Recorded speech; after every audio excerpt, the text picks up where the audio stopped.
오늘은 거룩한 주일이자 우리 장로님 기도하신 것처럼 추석 또 명절 연휴 첫날이기도 합니다. 특별히 추석을 맞으면서 제가 어떤 말씀을 함께 나눌까 고민하고 기도하는 중에 가정과 관련된 말씀을 나눈 것이 좋겠다 싶어서 오늘 시편 127편과 128편의 본문을 삼았습니다. 먼저 우리 127편 1절과 2절에 보면 반복되는 하나의 단어가 있습니다. 헛되다라고 하는 이 단어입니다. 특별히 3번이나 반복되는데요. 헛되며 헛되도다 헛되도다. 헛되다 그러면 우리가 떠오르는 성경이 하나 있습니다. 전도서가 아닙니까? 헛되고 헛되고 헛되니 모든 것이 헛되다. 해 아래 인간의 모든 수고는 헛된 것뿐이다 라고 전도서가 얘기합니다. 전도서가 얘기하는 이때 헛되다라고 하는 원래 원문적 의미의 뜻은 숨이라고 합니다. 우리가 들숨과 날숨을 힘으로 살아가는데요. 이 숨을 입 밖으로 후 내뱉으면 입 밖에 내뱉어진 그 순간 그 숨은 공기 중에 흔적도 없이 사라지고 없어지는 것이죠. 아무것도 없는 상태, 낫싱의 상태, 허무. 이것이 전도서가 얘기하는 바로 이런 이 헛되다라는 의미라고 합니다. 그럼 오늘 본문의 시편 헛되다는 것은 조금 의미가 다른 차원의 문제인데요. 시편에서 말하는 이 헛됨은 텅 비었다라는 의미입니다. 우리가 아무리 힘쓰고 노력해도 아무것도 얻을 수 없는 텅 빈 상태. 아니 무엇인가 손에 쥐어지는 것 같은데 알고 보니까 그게 아무것도 아닌 신기루 같은, 바다에 모래를 쥐고 있는 것 같은, 모래를 손에 쥐면 어떻습니까? 잡힌 듯 하지만 잡으면 잡을수록 그 모래는 손가락으로 다 빠져버리는 이런 뭔가 텅 빈 상태. 이것을 오늘 시편에 헛되다라는 의미라는 겁니다. 그래서 이 물 빠진 독에 물 붓는 그런 의미가 강하다라고 얘기하는데요. 특별히 오늘 시편 127편 속에는 이 헛됨에 대한 3가지를 얘기하면서 3가지의 헛됨을 우리에게 또 소개합니다. 첫 번째, 집을 세우는 자의 수고가 헛되다라고 얘기하죠. 집을 세우는 자의 수고가 헛되다. 여기서 집이라고 하는 것은 건물로서의 집, 하우스를 얘기하는 게 아닙니다. 홈을 얘기하는 거예요. 가정을 얘기하는 겁니다. 가정 안에서의 가족 간의 사랑, 나아가서 행복, 화목을 얘기한다라고 얘기할 수 있습니다. 지금 강릉에 아파트가 세워질 계획을 가지고 이제 분양을 하나하나 하고 있는 것으로 알고 있습니다. 그 분양건이 제법 높지요. 강릉도 이제 뭐 소도시입니다만은 아파트 값이 얼마나 치솟는지. 여러분 뭐 돈만 있으면 얼마든지 좋은 집을 살 수 있고 또 살아갈 수 있습니다. 그러나 돈으로 살 수 없는 것, 가정의 행복이지요. 가족 간의 화목 아닙니까? 두 번째, 무엇이 헛되다고 말합니까? 성을 지키는 파수꾼의 그 깨어있음 또한 헛되다라고 말합니다. 성을 지키는 파수꾼이 밤새도록 잠 한 잠 자지 않냐고 두 눈 부릅뜨고 성을 지킨다는 거예요. 그러나 그것 또한 헛된 것뿐이다라고 지금 말합니다. 그리고 마지막 3번째, 또 무엇이 헛되냐 하면 2절에 보니까 너희가 일찍 일어나고 늦게 누우며 수고에 떡 먹는 것, 그것 또한 헛되다라고 말합니다. 여기 일찍 일어나고 늦게 눕는다라고 하는 것은 당시적 상황에 보면 이것은 이 농경 문화 속에 살고 있었기 때문에 농사짓는 농사꾼, 농부의 일상적인 삶을 얘기한다, 이렇게 얘기할 수 있습니다. 아침 일찍 일어나 저녁 늦게까지 씨를 뿌리고 밭과 논을 아무리 갈아도 그 모든 수고가 헛되다라고 하는 거예요. 그렇다면 왜 헛된 겁니까? 이 3가지는 이스라엘 백성들의 일상적인 흔한 삶을 얘기합니다. 사람들이 일상적으로 경험하는 자신의 모습을 지금 그렇게 빗대어서 얘기하고 있다는 거예요. 그럼 이 말이 뭡니까? 우리가 하는 일상적인 모든 삶의 내용들은 다 헛된 것뿐이라고 말하는 거예요. 왜 헛된 겁니까? 오늘 성경 분명 우리에게 기록하지요. 여호와께서 집을 세우지 아니하셨기 때문에 헛되다. 여호와께서 그 성을 지키지 아니하셨기 때문에 헛되다는 거예요. 여러분 왜 헛되다고요? 그게 누가 계시지 않기 때문에? 하나님이 계시지 않기 때문에. 하나님이 함께하지 아니하는, 하나님이 계시지 아니한 인간의 그 어떠한 노력과 수고, 그 모든 것들은 다 뭐밖에 없다? 헛된 것밖에 없다. 텅 비었다는 거예요. 설마 그 열매가 내 손에 지어졌다라고 느껴지는 순간 지어진 것처럼 여겨지지만 그것은 다시금 다 빠져 없어져 버리는 텅 빈 그 상태, 헛된 상태를 지금 말하고 있는 겁니다. 예를 들면 가정을 한번 볼까요? 사무엘상 1장 엘리의 가정이 나옵니다. 엘리에게는 홈리와 비나스라고 하는 두 아들이 있습니다. 그런데 이 두 아들이 하루아침에 전쟁에 나가서 같은 날 죽게 되는 거죠. 그리고 그의 며느리 또한 아이를 낳다가 죽게 됩니다. 엘리 자신도 의자에 앉아 있다가 두 아들이 전쟁에 나갔다 전사했다는 이 비보를 듣고 충격에 놀라 뒤로 자빠져 목이 부러져 죽었다라고 얘기합니다. 한 가정에 이런 비극적인 몰락 왜 일어났습니까? 엘리 가정의 죄로 인하여 하나님께서 그들을 버리셨기 때문이라고 성경은 증언하고 있는 거예요. 성도 보실까요? 예루살렘은 해발 800m 아주 높은 산 위에 세워져 있는 도시입니다. 우리 대관령이 해발 700고지라고 하는 것 같아요. 예. 그런가요? 700m. 700m보다 100m나 더 높은 곳에 세워진 것이 예루살렘이에요. 그냥 단순히 도시만 세워진 것이 아니고 성벽이 세워져 있고 그리고 그 안에 도시가 세워진 거예요. 800고지, 천의 요새지입니다. 난공불락입니다. 그런데 이런 예루살렘 또한 어떻게 됩니까? 바벨론에 의하여 완전히 파괴되고 멸망당하고 말았습니다. 왜 그렇습니까? 성경이 분명히 우리에게 이렇게 증언하고 있습니다.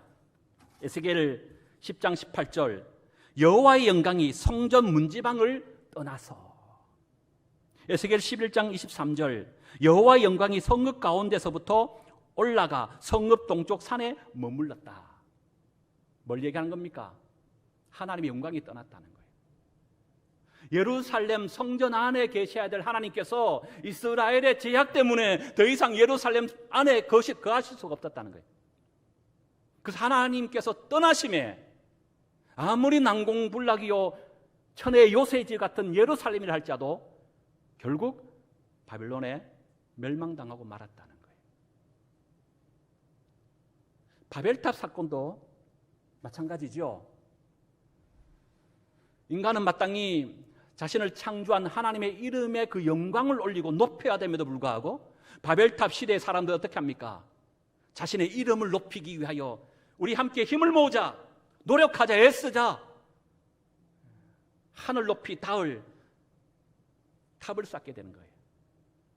그런데 그 탑은 결국 어떻게 됩니까? 하나님께서 하루아침에 다 허물어 떨이시죠. 왜요? 언어를 혼잡케 하시네. 그리고 그들을 모든 지면에 흩어버리셨습니다. 하나님이 없는, 하나님이 떠난, 하나님이 함께하지 아니한 인간의 그 어떠한 수고와 노력은 이처럼 멸망이요 헛된 것뿐이라고 말씀하고 있다는 거예요.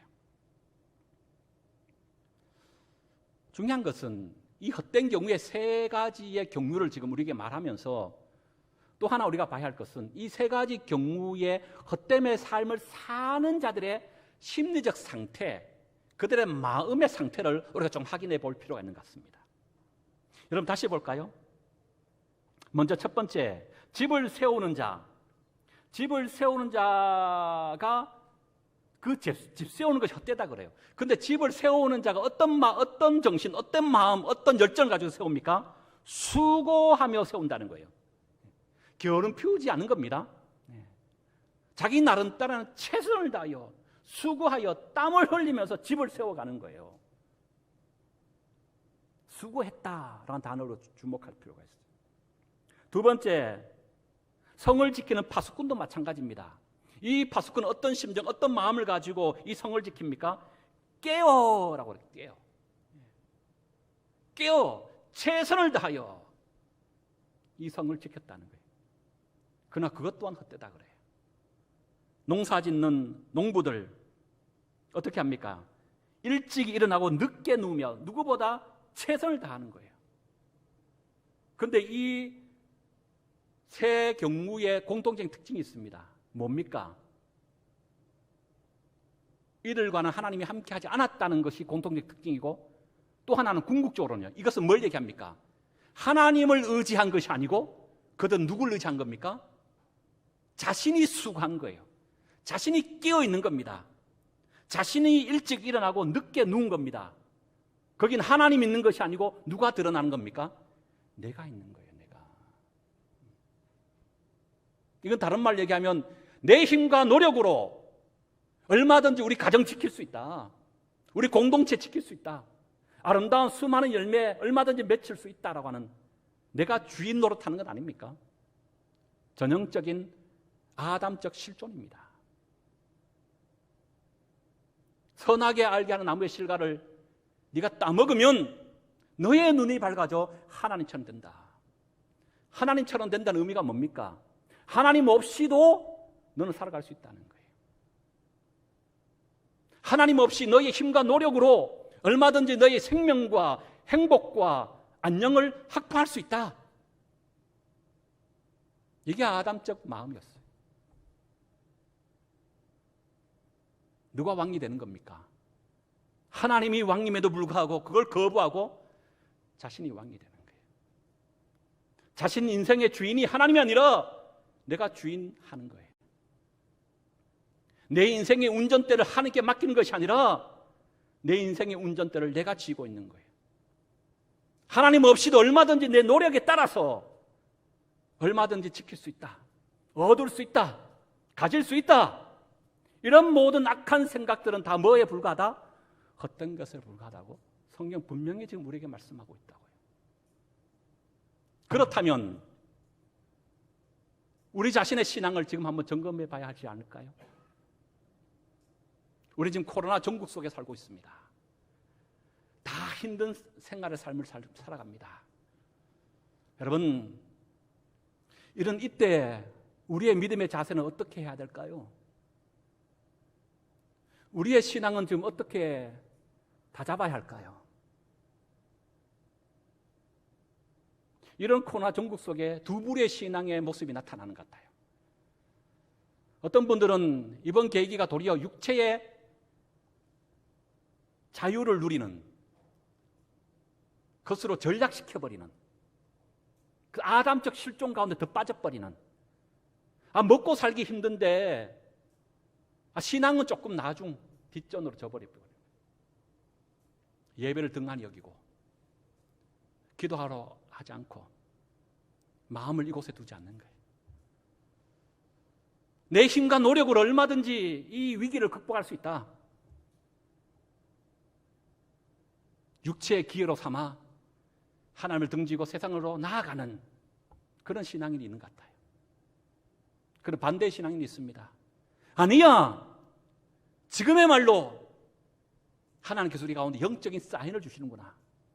우리 수요 예배 때 함께 말씀 나눴습니다마는 열왕기 상하시대에 예언자가 무려 12명이나 등장합니다. 그 12명의 예언자의 공통적인 메시지는 하나입니다. 너희들 이렇게 살면 망해. 이렇게 살다가는 죽어. 이렇게 살다가는 멸망당해.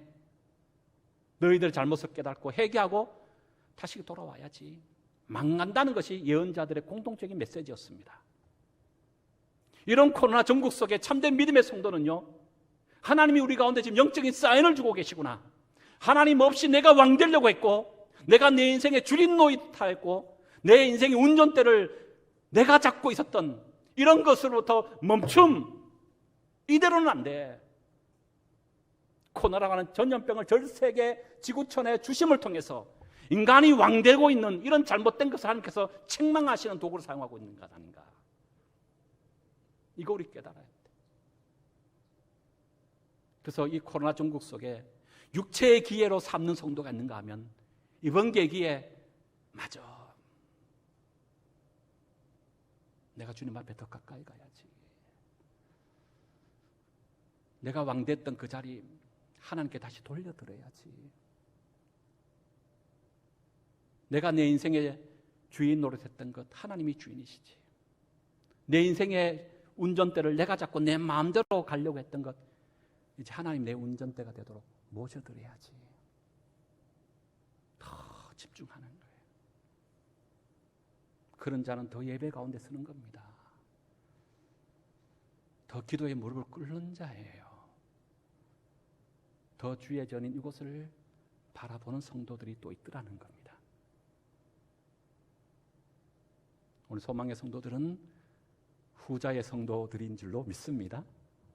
하나님 없는 우리 인간의 그 어떠한 노력과 수고 다 헛되다는 거예요.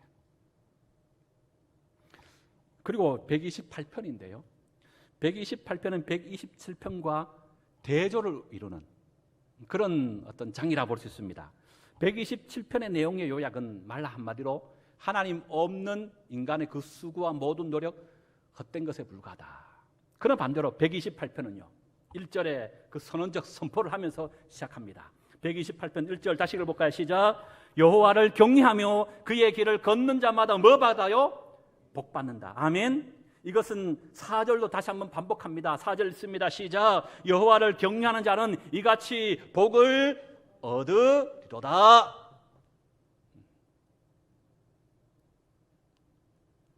복을 받는다. 하나님의 마음이라고 저는 생각합니다. 하나님께서 당신이 택한 이스라엘 백성들, 나아가서 하나님의 성도된 오늘 우리를 향한 하나님의 어제와 오늘과 영원토록 동일한 마음이 있다면 하나님은 우리에게 심판이나 저주를 주시고자 하신 분이 아니고 복을 주시는 하나님인 줄로 믿습니다. 별로 아멘 안 하시네. 믿습니다. 두 번째 아멘 하시는 분들은 별로 효력이 없는 거 아시죠? 하나님의 한결같은 마음은 당신의 택한 백성을 향한 복을 주시고자 하는 마음이에요. 그래서 여러분 민수기 6장 24절 이하에 보면 대제사장의 그 유명한 축복문이 나오잖아요. 여호와는 내게 복을 주시고 너를 지키시기 원하며 여호와는 그의 얼굴을 내게 비추사 은혜 베푸시기를 원하며 여호와는 그 얼굴을 내게로 향하여 드사 평강 주시기를 원하노라. 원한다 원한다 원한다 동사가 3번 나옵니다. 누가 원하는 겁니까? 물론 그 당시에 대제사장이었던 아론이 원하는 마음입니다. 그러나 이것은 비단 아론의 마음만이 아니에요. 아론을 통하여 지금 이스라엘 백성들을 누가 축복하는 겁니까? 하나님이 축복하는 거잖아요. 그러니까 하나님께서 하나님의 택한 백성을 향한 하나님의 마음이에요. 그게 뭐라고요? 복 주심입니다. 이것은 신약시대 예수님도 마찬가지였습니다. 누가복음 11장 11절 13절 너희 중에 아비 된 자가 누가 아들이 생선을 달라 하면 생선 대신에 뱀을 주며 알을 달라 하면 정갈을 주겠느냐? 너희가 악할지라도 좋은 것을 자식에게 줄 줄 알거든 하물며 너희 천부께서 구하는 자에게 성령을 주시지 않겠느냐. 여러분 이것이 우리 하나님의 마음이에요. 어떤 마음? 복 주시고자 하시는 마음. 여러분 복 받기를 축복합니다. 그런데 오늘 시편 128편 속에는 크게 3가지의 복을 얘기해요. 첫 번째 2절입니다. 128편 2절 다시 읽어볼까요? 시작. 내가 내 손이 수고한 대로 먹을 것이라 내가 복되고 형통하리로다. 수고한 대로 먹는다는 거예요. 여러분 하나님을 경외하지 않냐고 하나님을 떠난 자들의 삶은 어떤 삶이었습니까? 그들도 수고했어요. 애썼습니다. 힘썼습니다. 그런데 그들이 수고하고 애쓰면 애쓸수록 돌아오는 것은 텅 빈 거예요. 헛된 것 뿐이었다는 거예요. 그런데 여호와를 경외하며 그 길을 걷는 자의 그 수고는 헛되다는 겁니까? 헛되지 않다는 겁니까? 헛되지 않는다는 거예요. 돌아온 것이 텅 빈 것이 아닙니다. 네가 복되고 형통하리로다.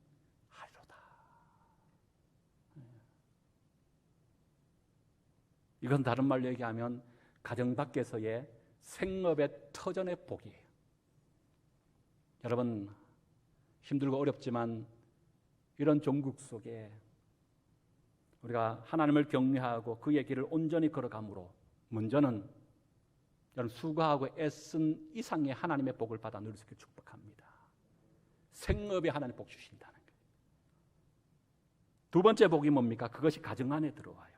3절에 보니까 내 아내는 결실한 포도나무다. 아내가 복받아요. 이것은 비단 아내만 복받는다는 의미가 아니라 가정에 화목이 있다는 거예요. 가하만사성이에요. 이제 명절 연휴를 보내게 됩니다마는 명절 연휴를 보면 통계적으로 부부싸움이 급증한다 그러죠. 이혼율도 높다 하는데 여러분 그렇지 않다는 거예요. 여호와를 경외하고 그 길을 걷는 자는요 부부 사이가 더 돈독한 거예요. 더 애정이 넘치는 거예요. 가정의 불화가 사라지는 거예요. 싸움 소리, 언성 높이는 소리가 아니라 웃음꽃이 담벼락을 넘어가는 거예요. 그리고 세 번째, 또 누가 복을 받습니까?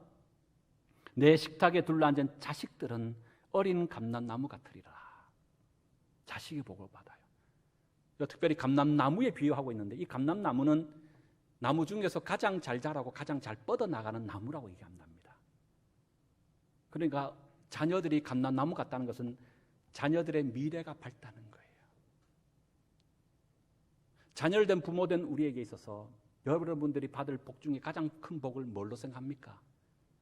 자녀들이 복 받는 것 생각하지 않습니까? 하나님이 복 주시겠다. 그러면서 127편도 마찬가지예요. 헛된 인생 사는 자 외에 하나님을 경외하고 그 길을 걷는 자에게 주실 복을 128편 후반절에 나와요. 거기도 보면 자식을 복 주신다 그랬어요. 마치 전쟁에 나가는 장군이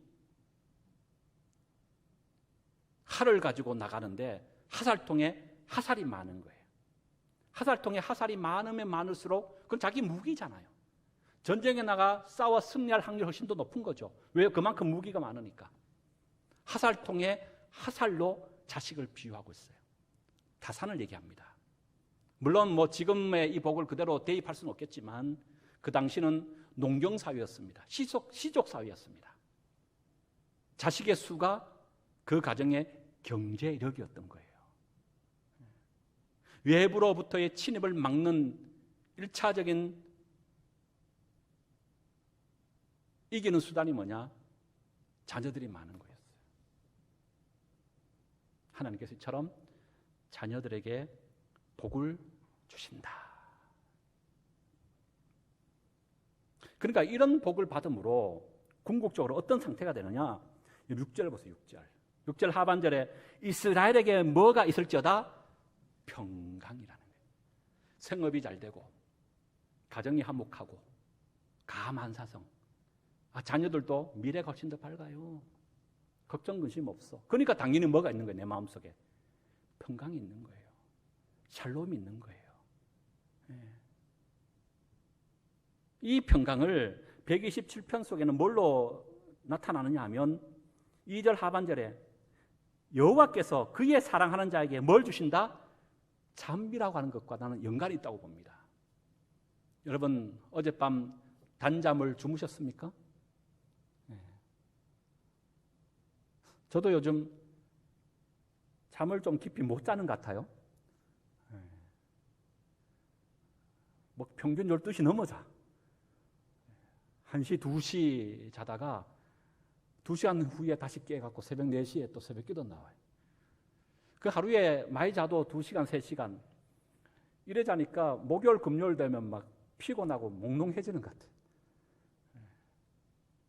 오늘 성경 속에 하나님이 평강 주심에 단잠 주셨다는데 저처럼 잠을 잘 이루지 못하는 분에게 하나님의 이 은혜의 복이 오늘 여러분들이 임할 수 있기를 축복합니다. 여러분, 왜 우리가 깊은 잠을 못 잘까요? 샬롬이 없기 때문에. 저는 샬롬이 없다기보다는 50대 넘어가서 갱년기인가? 모르겠습니다만 사실 우리가 저녁에 잠 못 자는 것은 뭐예요? 염려, 걱정, 근심 때문에 그래요. 그렇지 않습니까? 내 힘과 노력으로 뭔가 해보려고 애썼는데 돌아온 것은 텅 빈 것밖에 없는 거예요. 헛된 것밖에 없는 거예요. 노력해도 뭔가 자꾸 부족하다 생각하고 뭔가 안 될 것 같고 믿음이 없고, 그러니까 어떻게 합니까? 염려에 꼬리를 물고 생각에 빠져서 잠을 못 자는 거예요. 그런데 오늘 하나님 어떻게 하신다고요? 평강 주신다. 마음의 평안을 주셔서 두 다리 쭉 뻗고 염려 걱정 없이 생각 꼬리 물게 하지 아니하고 깊은 단잠을 자게 하시겠다는 거예요. 그런데 마지막 한 가지 봐야 할 것은 이 복이 어디서부터 임하느냐? 물론 하나님께서 복을 주시죠. 그런데 복을 주시는 단계가 있어요. 복의 통로를 통하여 하나님 복 주시네요. 오늘 시편 128편 속에서는 그 복의 통로가 무엇입니까? 5절 보세요. 5절. 여호와께서 어디에서?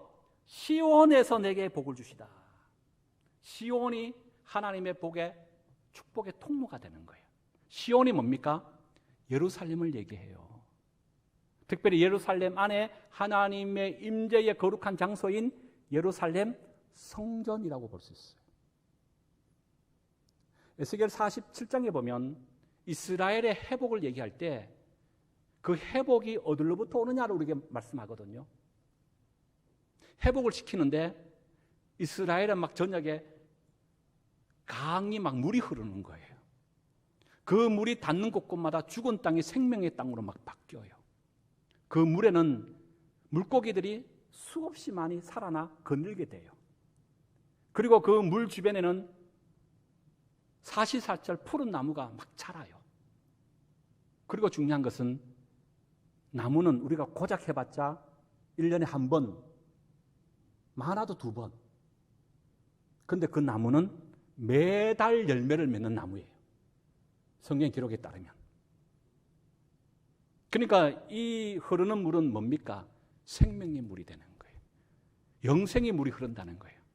그런데 이 물이 어디서부터 흘러나오느냐? 예루살렘 성전으로부터 흘러나온다라고 성경은 우리에게 이렇게 증언하고 있어요. 에스겔 47장 12절. 그 물은 성소를 통해 나옴이라. 예루살렘 성전을 통하여 그 물이 흘러나오는 거예요. 왜요? 성전은 하나님의 거룩한 임재의 장소이기 때문에.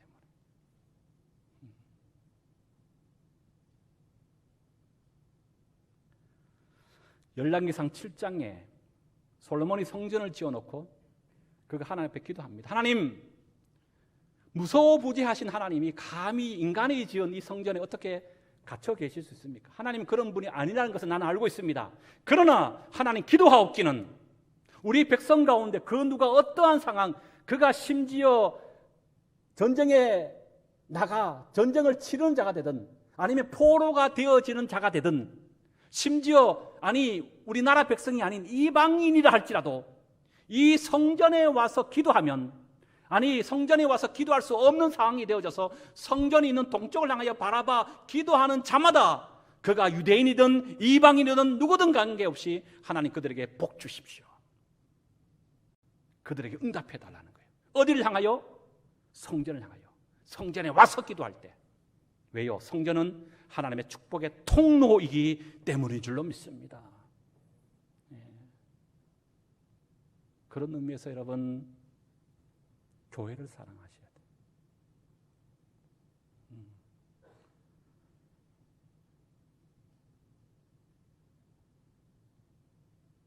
식당이나 마트도 그렇고 종업원과 주인의 분명한 차이는 있습니다. 그렇지 않습니까? 그걸 많이 경험하지 않습니까? 어떤 사람이 책을 사기 위해 서점에 갔는데 자기가 원하는 책을 이리저리 찾아봤더니 없는 거예요. 그 앞에 카운터에 있는 사람한테 물어봤더니 자기가 뚝뚝뚝뚝 확인해 보니 이 책은 절판된 책입니다. 구할 수 없습니다. 라고 하는 거예요.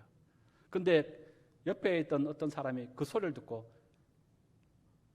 내가 한번 찾아보겠다는 거예요. 그리고 서점 밖을 나가서 잠시 후에 그 책을 가지고 오는 겁니다. 누가 주인일까요? 누가 종업원일까요? 절판되어 구할 수 없습니다. 퉁명스럽게 대했던 그 사람은 종업원이에요. 없는 거 알고도 애써 결국 찾아오는 그 사람이 주인이었다는 거예요. 주인과 종업원의 자세가 이렇게 다른 겁니다. 여러분, 저는 우리 소망교회 귀한 우리 공동체, 오늘 예배 참석한 우리 모든 분들이 종업원이 아니었으면 좋겠어요. 객이 아니었으면 좋겠습니다. 물론 교회의 머리요 주인은 예수 그리스도십니다. 그러나 우리는 주인 의식을 가져야 합니다. 여러분 정말 복받기 원하십니까? 여호와를 경외하고 그 길을 걷는 자마다 복을 주셔요. 그런데 그 복의 통로를 하나님은 교회를 들어 사용하신 줄로 믿습니다. 여호와를 경외하고 그 길을 걷는 것을 어떻게 표현해 보여주실랍니까? 그것은 주님의 핏값으로 세우신 교회를 사랑하는 것을 통하여 하나님이 우리 사랑을 확인하는 것 아닐까요? 눈앞에 보이는 하나님의 사랑으로 세워진 하나님의 교회를 외면하고 등한히하고 소홀히 하면서 어떻게 내가 하나님 사랑한다고 말할 수 있습니까? 눈으로 보이는 육신의 부모를 내가 사랑하지 아니하며 형제를 사랑하지 않는데 눈에 보이지 않는 하나님 어떻게 사랑한다고 우리 말할 수 있습니까? 저는 우리 공동체 안에 교회를 향한 사랑하는 마음이 더 많이 생기는 성도들이 더 많이 생겼으면 좋겠습니다. 이곳에 한 번 더 발길을 내딛고 이곳을 향한 마음이 더 사랑의 마음으로 가득하고 한 번 더 예배 오기를 즐기하고 한 번 더 무릎 꿇기를 좋아하고 이곳을 향하여 눈을 들기를 원하고 이곳을 향하여 마음을 또 쏟기를 원하는 그런 주인의식을 가지고 교회를 정말 뜨겁게 사랑하는, 그래서 하늘로부터 복받는 그런 저와 여러분 되시길 축복합니다. 시간이 많이 지났는데 중요한 거니까 하고 마쳐야 되겠죠. 127편, 128편 제목이 있습니다. 솔로몬이 지었다 하지만 무슨 노래입니까? 이것은 똑같이 성전에 올라가는 노래예요. 성전에 올라갈 때마다 이스라엘 백성은 이 노래 부른 겁니다. 이 노래 불렀어요. 어떤 노래 불렀습니까? 그들은 교회에 올 때마다 예배 드릴 때, 기도할 때마다 교회에 봉사하고 섬기고 나올 때마다 그들은 이 노래 부르고 오는 겁니다. 이 시를 읊조리며 부르고 나온 겁니다. 어떻게 해요? 하나님 없는 인간의 그 수고와 그 어떤 노력도 다 헛된 것뿐이다. 오직 여호와를 경외하고 그 길을 걷는 자 하나님이 복 주신다. 이 믿음을 가지고 이것을 찬송으로 부르며 하나님의 전을 찾은 거예요. 여러분, 이 동일한 믿음의 고백으로 하나님의 전을 찾는 저와 여러분 되시기 바랍니다. 이 복을 받아 누릴 수 있는 축복된 인생 되십시다.